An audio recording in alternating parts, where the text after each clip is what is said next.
بسم اللہ الرحمن الرحیم۔ عزیز طلباء السلام علیکم۔ امید ہے آپ ایمان کی بہترین حالت میں ہوں گے۔ عزیز طلباء، آج ہم باقی اشعار کی تشریح کریں گے اور سمجھیں گے، مشقی سوالات کو ان کی رہنمائی حاصل کریں گے۔ شعر نمبر 5 ہے ہمارے پاس۔ گرتے ہوں کو تھام لیا جس کے ہاتھ نے، اے تاجدار یثرب و بطخہ تم ہی تو ہو۔ حوالہ شعر صنف سخن نظم ہے۔ نظم کی جو قسم ہے وہ نعت ہے۔ شاعر مولانا ظفر علی خاں اور ماخذ اس کا بہارستان ہے۔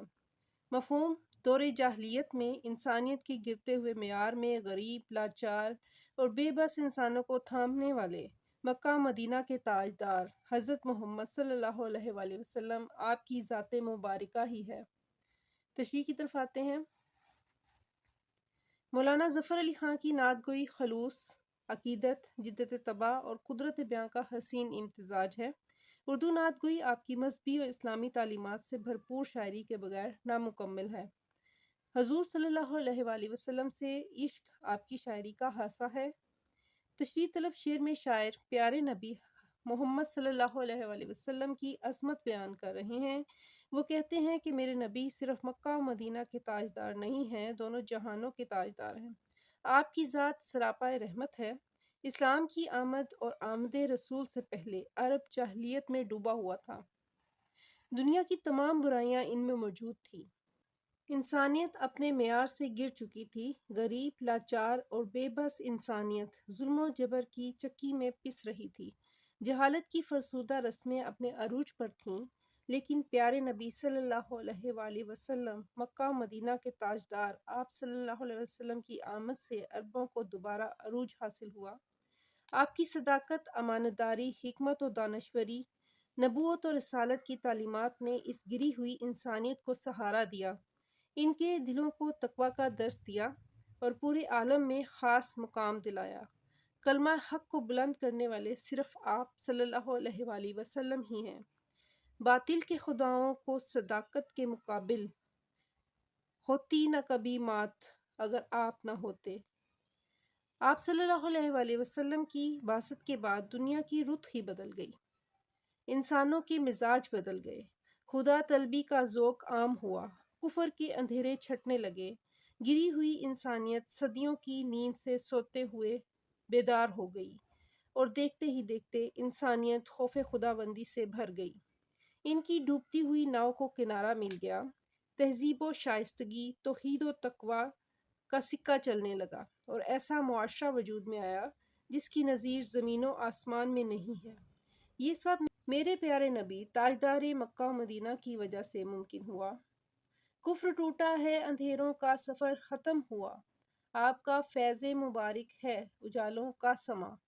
شعر نمبر 6 ہے۔ دنیا میں رحمت دو جہاں اور کون ہے، جس کی نہیں نظیر وہ تنہا تم ہی تو ہو۔ حوالہ شعر ویسے ہی لکھیں گے۔ مفہوم کی طرف آتے ہیں۔ اللہ تعالیٰ نے حضور صلی اللہ علیہ وسلم کو دونوں جہانوں کے لیے رحمت للعالمین بنا کر بھیجا اور یہ خوبی کسی دوسرے نبی یا رسول میں موجود نہیں ہے۔ تشریح: مولانا ظفر علی خاں کی نعت گوئی خلوص، عقیدت، جدت طبع اور قدرت بیاں کا حسین امتزاج ہے۔ اردو نعت گوئی میں آپ کا ایک خاص مقام ہے۔ تشریح طلب شعر شامل نصاب نعت کا آخری شعر ہے۔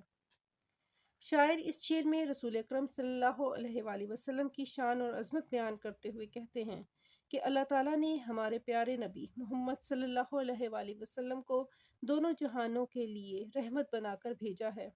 آپ صلی اللہ علیہ وآلہ وسلم سے پہلے آنے والے نبی اور رسول کسی خاص علاقے اور قوم کی طرف حکم خداوندی سے بھیجے جاتے تھے، جو اس علاقے کے لوگوں اور قوم کو اللہ تعالیٰ کا پیغام پہنچاتے تھے، ہدایت کا راستہ دکھاتے تھے۔ لیکن میرے پیارے نبی محمد صلی اللہ علیہ وآلہ وسلم کی شان سب سے بلند ہے۔ آپ صلی اللہ علیہ وآلہ وسلم دنیا اور آخرت دونوں جہانوں کے لیے باعث رحمت ہیں۔ ارشاد ربانی ہے۔ ترجمہ: اور ہم نے آپ کو تمام جہانوں کے لیے رحمت بنا کر بھیجا ہے۔ عقبہ کی منزلوں میں بھی ہوگا وہ دستگیر، عقبہ کی منزلوں میں بھی ہوگا وہ دستگیر، آسان جس کے فیض سے کار جہاں ہوا۔ شاعر کہتا ہے کہ آپ صلی اللہ علیہ وآلہ وسلم دنیا میں بھی رحمت ہیں اور آخرت میں بھی۔ اگرچہ اسلام کے پیغام کو پھیلانے کے لیے تمام انبیاء کو مصائب کا سامنا کرنا پڑا، لیکن جن مصائب سے آپ صلی اللہ علیہ وسلم گزرے اس کی مثال نہیں ملتی۔ آپ صلی اللہ علیہ وسلم کی ذات بے نظیر ہے۔ تاریخ اگر ڈھونڈے گی ثانی محمد، تاریخ اگر ڈھونڈے گی ثانی محمد، ثانی تو بڑی چیز ہے، سایہ نہ ملے گا۔ حضور صلی اللہ علیہ وسلم کی ذات بے مثال ہے۔ اللہ تعالیٰ نے آپ کو صرف اس دنیا کے لیے نہیں بلکہ تمام جہانوں، دنیا اور آخرت کے لیے باعث رحمت بنا کر بھیجا ہے۔ اس کے ساتھ ہی ہماری اشعار کی تشریح مکمل ہوئی۔ مشقی سوالات کی طرف آتے ہیں۔ عزیز طلباء، مشقی سوالات میں ہمارے پاس پہلا سوال ہے کہ شامل کتاب نعت کے متن کے مطابق مناسب لفظ لگا کر مصرع مکمل کریں۔ دل جس سے زندہ ہے وہ تمنا تم ہی تو ہو، سب غایتوں کی غایت اولا تم ہی تو ہو، جلتے ہیں جبرائیل کے پر جس مقام پر، اس نور اولیں کا اجالا تم ہی تو ہو، دنیا میں رحمت دو جہاں اور کون ہے۔ سوال نمبر 2 ہے، سوالات کے مختصر جوابات لکھیں۔ پہلا سوال ہے، سینہ شب تارے الست سے کیا پھوٹا؟ جواب اس کا شہ سرخی کی شکل میں لکھیں گے۔ سینہ شب تارے الست، تارے الست کا مطلب ہے، الست کا مطلب ہے عالم ارواح۔ شب تار کا معنی اندھیری رات ہے، اور الست خلقت عالم سے پہلے عالم ارواح کو کہتے ہیں۔ سینہ شب تارے الست سے کیا پھوٹا کا معنی ہے کہ وہ وقت جب اللہ تعالیٰ نے ارواح بنی آدم کو پیدا کیا تو اس اندھیری رات سب سے پہلے ان ارواح سے جو پہلا نور تخلیق ہوا وہ نور خدا سے نور محمدی کی تخلیق ہے۔ سوال نمبر 2 ہے ہمارے پاس، کائنات میں شاعر کے نزدیک اس کائنات میں سب کچھ کس کے واسطے پیدا کیا گیا ہے؟ کائنات میں سب کچھ کس کے واسطے پیدا کیا؟ شہ سرخی لکھ کے شاعر کا عقیدہ ہے کہ اس کائنات کی تخلیق کا مقصد نبی صلی اللہ علیہ وآلہ وسلم کی ذات مبارکہ ہے، اس لیے اللہ تعالیٰ نے اس کائنات کی ہر شے نبی صلی اللہ علیہ وآلہ وسلم کے واسطے پیدا فرمائی ہے۔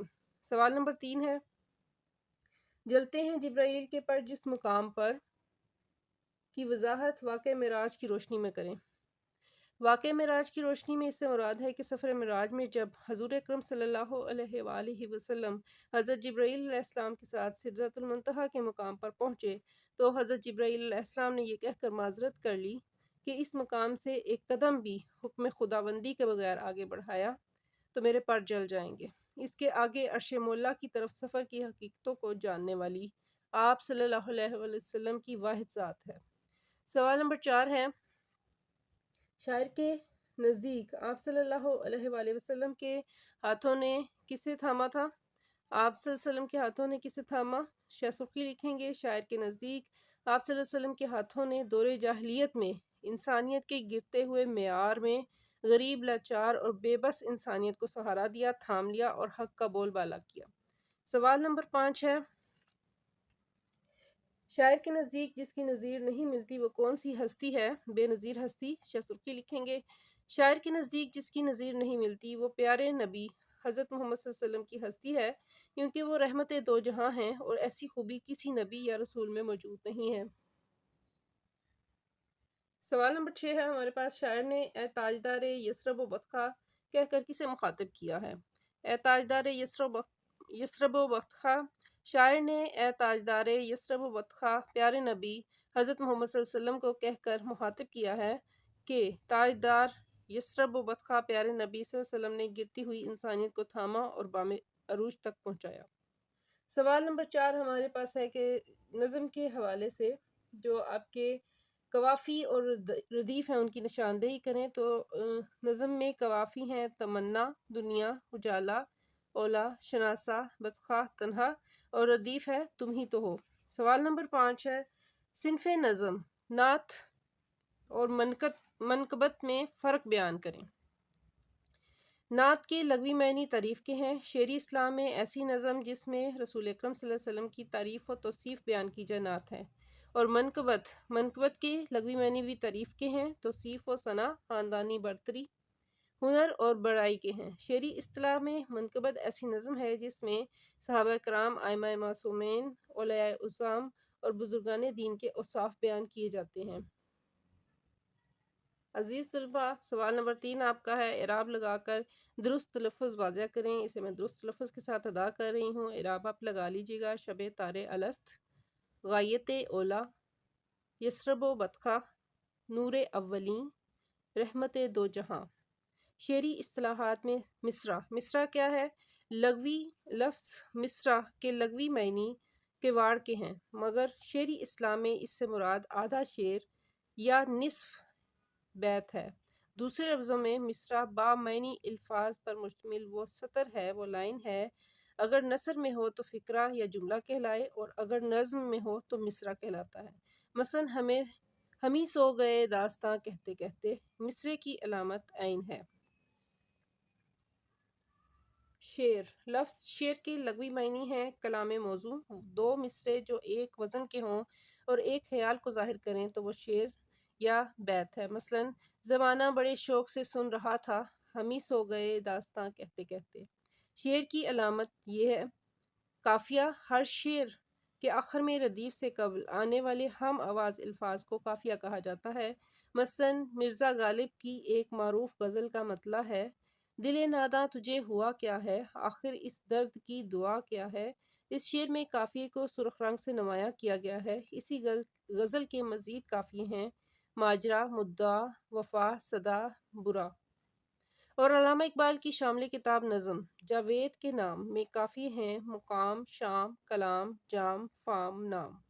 ردیف لفظ ردیف کے لغوی معنی ہے گھڑ سوار کے پیچھے بیٹھنے والا آدمی، مگر شعری اصطلاح میں قافیے کے بعد آنے والے وہ لفظ یا الفاظ جو جوں کہ تو دہرائے جائیں ردیف کہلاتے ہیں۔ جیسے مرزا غالب کی متذکرہ غزل کی ردیف کیا ہے کو سبز رنگ سے نمایاں کیا گیا ہے، اور علامہ اقبال کی شامل کتاب نظم جاوید کے نام کی ردیف ہے پیدا کر۔ عزیز طلباء، تمام مشقی سوالات کی رہنمائی مکمل ہوئی اور نعت کے تمام اشعار کی تشریح بھی ہم نے تفصیل سے جانی کہ کس طرح سے تشریح آپ نے کرنی ہے۔ میرے چینل پہ نئے ہیں تو چینل کو لائک کریں، شیئر کریں، سبسکرائب کریں۔ اللہ تعالی ہم سب کا حامی و ناصر ہو۔